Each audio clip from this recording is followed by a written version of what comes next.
اگرچہ بھٹکے ہوئے ہیں لیکن کبھی بھولی ہوئی منزل بھی یاد آتی ہے راہی کو، اور بھٹکے ہوئے آہو کو پھر سوئے حرم لے چل۔ اس کی ضرورت ہے مسلمان کو پھر اس کا مقصد یاد دلایا جائے۔ پاکستان اس لیے نہیں بنایا گیا تھا کہ ہمارے ہاں ٹاٹے اور برلے نہیں تھے تو ہمارے پاس اس کے بھی باپ وجود میں آ جائیں، اس لیے تو نہیں بنایا گیا تھا۔ پاکستان اس لیے نہیں بنایا گیا تھا کہ جاگیرداروں کی جاگیرداریاں محفوظ ہو جائیں، پاکستان اس لیے تو نہیں بنایا گیا تھا۔ اور یہ کہ نمازیں اور مسجدیں تعمیر ہو جائیں، مسجدیں تو امریکہ میں تعمیر ہو رہی ہیں عالی شان سے عالی شان، اس لیے پاکستان نہیں بنا تھا۔ آج بھی مسلمان، میں معذرت سے عرض کر رہا ہوں مولانا سے، آج بھی بھارتی مسلمان کی ایوریج نمازی ہونے کے اعتبار سے پاکستانی مسلمان سے کہیں بہتر ہے۔ آج بھی برقع نظر آ جائے گا تو ہندوستان میں نظر آ جائے گا۔ میں نے اپنی آنکھوں سے دیکھا چند سال پہلے جب مکہ مسجد حیدرآباد دکن میں 3 دن مسلسل میری تقریریں ہوئی ہیں، 10,000 مرد اور 5,000 خواتین، اور ان میں سے کوئی بغیر برقعے کے نہیں تھی۔ ایک سیلاب نظر آ رہا تھا برقعوں کا کہ جب جلسہ ختم ہوا ہے رات کے 12 بجے 3 دن تک متواتر۔ یہاں کہاں نظر آئے گا برقع آپ کو؟ یہاں تو جس کے بعد 2 پیسے ہو گئے اس نے سب سے پہلے برقع اتار کے پھینک دیا۔ معلوم اچھی طرح سمجھ لیجئے یہ چیزیں تو وہاں زیادہ ہیں یہاں کی نسبت۔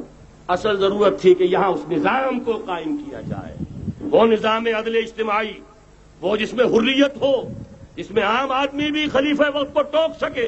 یہ کرتا کیسے بن گیا؟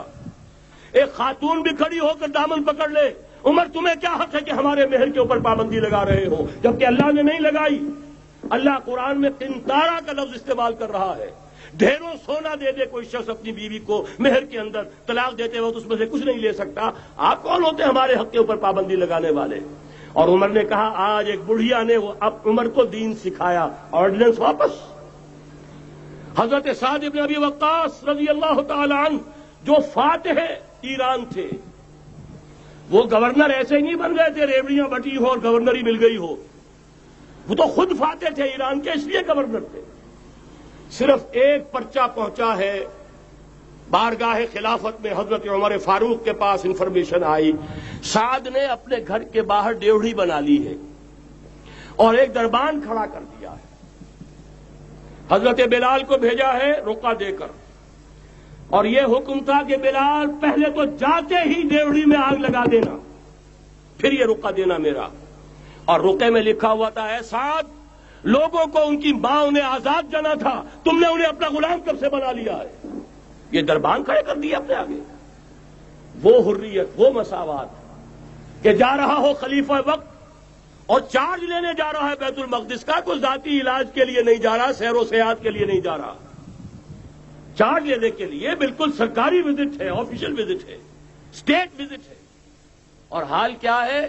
700 میل کا فاصلہ طے کرنا اور ایک اونٹنی، کوئی انٹوریج نہیں، کوئی خدم و حشم نہیں، کوئی جمبو جٹ بھرے ہوئے نہیں، کچھ نہیں، ایک اونٹنی ایک خادم۔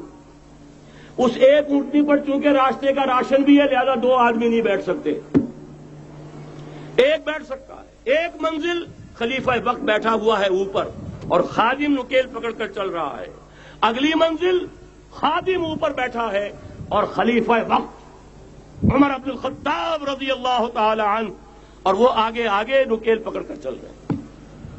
یہ نظام چاہیے آج نوع انسانی کو۔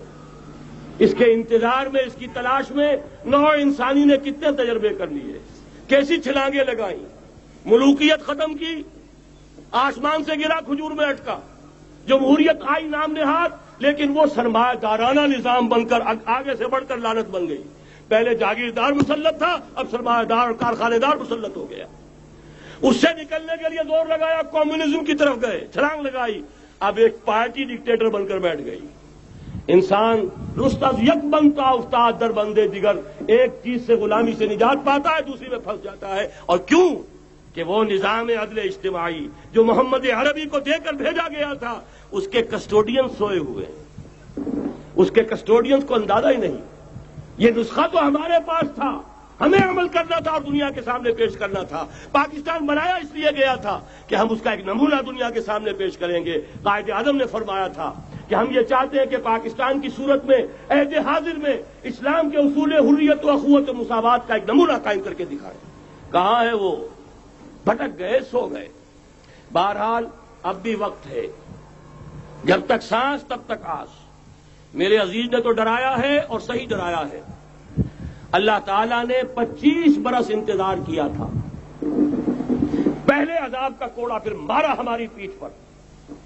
وَلَنُذِيقَنَّهُم مِّنَ الْعَذَابِ الْأَدْنَىٰ دُونَ الْعَذَابِ الْأَكْبَرِ، بڑے عذاب سے پہلے چھوٹا عذاب کا مزہ چکھائیں گے، لَعَلَّهُمْ يَرْجِعُونَ، شاید کہ لوٹ آئیں۔ وہ ہم سے 1000 میل کے فاصلے پر ہوا تھا، اگرچہ 93,000 ہمارا کڑیل جوان، جن میں غالباً 43,000 فوجی، اور یہ کہ تقریباً اتنی تعداد میں جو غیر فوجی تھے، وہ اس ہندو کے غلام بنے، قیدی بنے، جن پر 800 برس تک، کہیں 600 برس تک، کہیں 1000 برس تک حکومت کی تھی۔ اتنی بڑی شکست کا کلنک کا ٹیکا ہماری پیٹھ پر پڑا۔ پہلے عذاب کا کوڑا آ گیا تھا، 25 برس ہو گئے تھے قمری حساب سے، نوٹ کر لیجئے، یہ نہ سمجھیے 24.25 برس ہوئے تھے، 24.25 برس قمری حساب سے 25 برس تھے۔ اور اب نوٹ کر لیجئے اگلے 25 برس کے پورے ہونے میں اگلے رمضان کی 27 تاریخ تک صرف مہلت ہے۔ نصف صدی پوری ہوا چاہتی ہے۔ کوئی عجب نہیں اس عذاب الادنا کے بعد ہم جاگے نہیں، ہوش میں نہیں آئے، کوئی عجب نہیں کہ بڑے عذاب کا کوڑا ہماری پیٹھوں پر برس جائے۔ لیکن مجھے یہ یقین ہے، نوٹ کر لیجئے، اگر یہ دوسرا امکان ہو گیا، خدا نہ خواستہ اللہ کے عذاب کا کوڑا ہماری پیٹھ پر برسا، مجھے یقین ہے اللہ ہندوؤں کو مسلمان بننے کی توفیق دے گا، لیکن اسلام کا بول بالا اسی خطے سے ہوگا۔ تاریخ میں یہ ہو چکا ہے آیا فتنہ تاتار کے افسانے سے، پاسباں مل گئے کعبے کو صنم خانے سے۔ تاتاریوں کے ہاتھوں کروڑوں مسلمان قتل ہوئے، لیکن اسلام نے تاتاریوں کو فتح کر لیا، اور پھر اسلام کا مسلمانوں کا دوسرا دور عروج انہی تاتاریوں کی مختلف شاخوں کے تحت ہوا۔ وہ تاتاری ہی تو تھے، وہ سارے ہورس، ٹرکش ہورس، ترکان تیموری، ترکان سبوی، ترکان سلجوقی، ترکان عثمانی، وہی تو سٹاک تو وہی ہے آیا فتنہ تاتار کے افسانے سے، پاسباں مل گئے کعبے کو صنم خانے سے، اس لیے کہ حضور نے فرمایا مشرق سے ہوگا، جہاں سے فوجیں چلیں گی، تو کوئی عجب نہیں۔ بہرحال یہ 2 امکانات ہیں، لیکن اس کا فیصلہ تیرے ہاتھوں میں ہے، دل یا بدن، سیدھی بات۔ اگر تو اب بھی ہم ٹھیک ہو جائیں، جاگ جائیں، ہوش میں آ جائیں، قوم یونس کی طرح توبہ کر لیں، تو بغیر عذاب کے کوڑے کے رحمت خداوندی ہم پر سایہ کرے گی۔ اگر ہم نہ جاگے تو وہ عذاب کا کوڑا آئے گا۔ یہ نہیں میں کہہ سکتا ان ادری قریب بعید ما توعدون، یہ میں نہیں کہہ سکتا، یقین کے ساتھ جانتا ہوں کہ آئے گا، لیکن یہ کہ اس کے بعد بھی یہیں سے بول بالا ہوگا۔ اگر ہمارے ذریعے نہیں تو ان کے ذریعے سے، جو ہمیں شکست دے کر پھر اسلام قبول کر لیں گے۔ لیکن کیوں نہ پہلے ہی راستے پر چلنے کی کوشش کریں۔ وہ راستہ کیا ہے، بس صرف چند منٹوں میں اس کی میں وضاحت کر دوں گا، اس لیے کہ سارا ہمارا جوش بھی ہو، جذبہ بھی ہو، ارادہ بھی پیدا ہو جائے، کوئی لائن آف ایکشن سامنے نہ آئے تو پھر نتیجہ نہیں بنتا۔ پہلی بات میں مولانا سے معذرت کے ساتھ عرض کروں گا، مولانا نے فرمایا تھا کہ یہاں ایمان بہت ہے، نمازی اکثریت میں ہے، مجھے ادب کے ساتھ اختلاف ہے، ایمان نہیں ہے، یا قرآن جھوٹا ہے یا ہم میں ایمان نہیں۔ قرآن کہتا ہے انتم الاعلون ان کنتم مومنین، اگر تم مومن ہوگے تم ہی سربلند رہو گے، ہم تو سربلند نہیں ہیں، تو کیا کہیں گے قرآن جھوٹا؟ ایمان نہیں ہے، ہمیں موروثی عقائد مل گئے ہیں اپنے والدین سے، ہم by birth, accident of birth مسلمان ہو گئے ہیں، ہم نے اسلام کی کوئی قیمت نہیں دی ہے، اسلام کو کوئی تکلیف جھیل کر اپنے لیے اختیار نہیں کیا ہے۔ پہلا مرحلہ ہے یا ایھا الذین آمنوا آمنوا باللہ ورسولہ والکتاب الذی نزل علی رسولہ، اے ایمان والو ایمان لاؤ۔ ایک درجے میں تو ایمان والے ہو کہ اقرار باللسان کر رہے ہو، آمنت باللہ کما ہوا باسمائہ وصفاتہ وقبلت جمیع احکامہ، اقرار باللسان وتصدیق بالقلب۔ آمنت باللہ وملائکتہ وکتبہ ورسلہ والقدر خیرہ وشرہ من اللہ تعالی والبعث بعد الموت، لیکن یہ اقرار باللسان ہے، کبھی ذرا دلوں میں جھانکو، تصدیق بالقلب ہے۔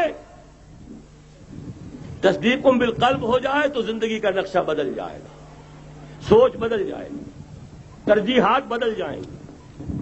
آج زندگی سب سے عزیز ہے، پھر شہادت کی موت اس سے کہیں زیادہ عزیز ہوگی۔ نشان مرد مومن بات گویم جو مرگ آیت تبسم بر لبے اوست. تو پہلا مرحلہ ہے ایمان کی تجدید. ایمان کو تازہ کرو، ایمان کو تازہ کرو، اور اس کے لیے منبع اور سرچشمہ قرآن حکیم. هو الذی ینزل علی عبدہ آیات